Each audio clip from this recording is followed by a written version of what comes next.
Hello, this is Bern, and if you're interested in finding out 5 hidden reasons why you're not getting the love that you want, please stick around because I'll be sharing them with you on my episode today.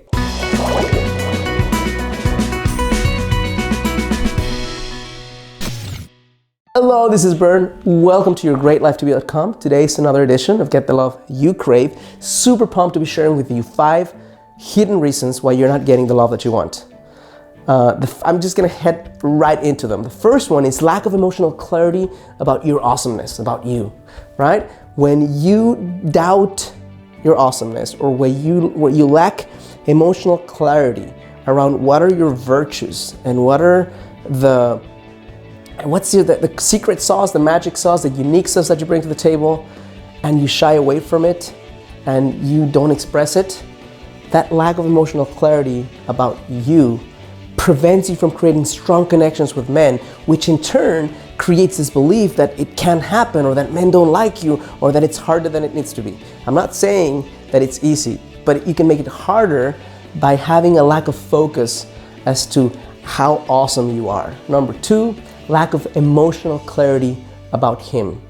You have a piece of paper that has certain qualities, but when you come face to face with a guy, you're not sure exactly if he's the guy for you or not because you're not connected to your intuition in that moment and because you haven't sat down to focus on what are the emotional qualities he needs to bring to the table. And there's no right or wrong. It's whatever works for you. Whatever works for person A will be completely the opposite of what's going to work for person B. But you need to define, is this guy going to be passionate or more reserved?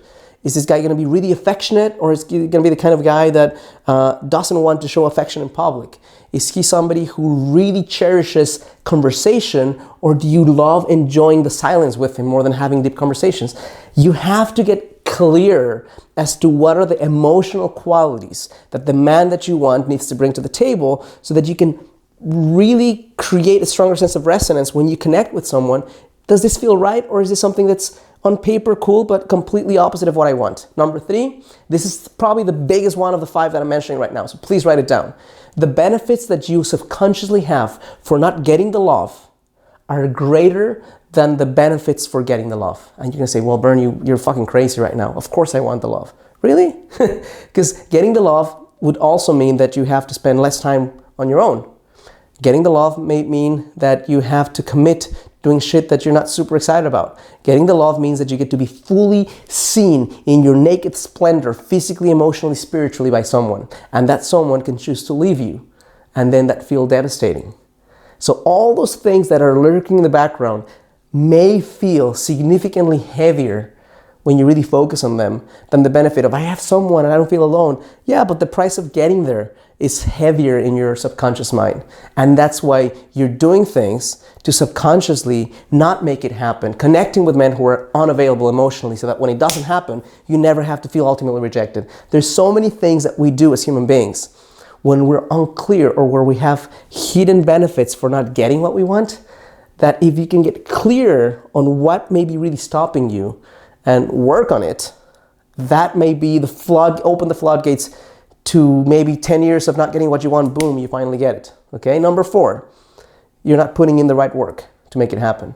Again, I could hear somebody say, well, why do women have to put in the work? The work doesn't mean you necessarily go out there and you ask guys out. The work might mean leaning back more, right? The work might mean saying fuck you to guys who are not good for you. Ending relationships that are painful. I'm not saying with the work that you have to go out there and fish for a man. I'm saying that sometimes the work is stepping more into your feminine, doing less, opening more. So that's what I'm referring to. And guys should do the work as well, right? But if you're not doing your share, then and it's not happening, don't blame it on poor quality guys. The guys that you're connecting with and that are staying in your life, right? Because you can connect with guys that are not worthy, but if these are the kind of guys who stick in your life, there's something that you could be doing differently, even if it's just saying no more consistently, right? The 5th one, you're putting in the right work, but you haven't put in the work long enough.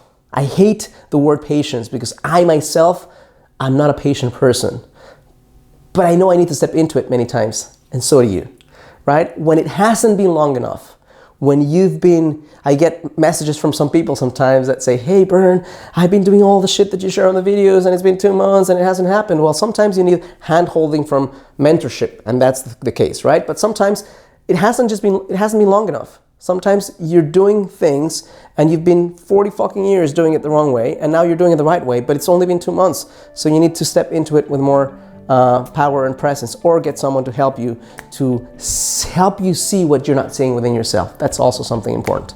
So hope this is helpful, useful, insightful to you in some way. If it is, I'm going to ask you to do 3 things. Number 1, click like on this video. Number 2, subscribe to my channel. Number 3, somewhere on the description of this video or on your screen, you'll see a pop-up show up that will allow you to sign up to a webinar that I'm hosting that will share with you a blueprint to find your soulmate in 9 days or less. Super powerful stuff, and it's absolutely free. Thank you so much for connecting with me, and I challenge you as always to live a full and a conscious life.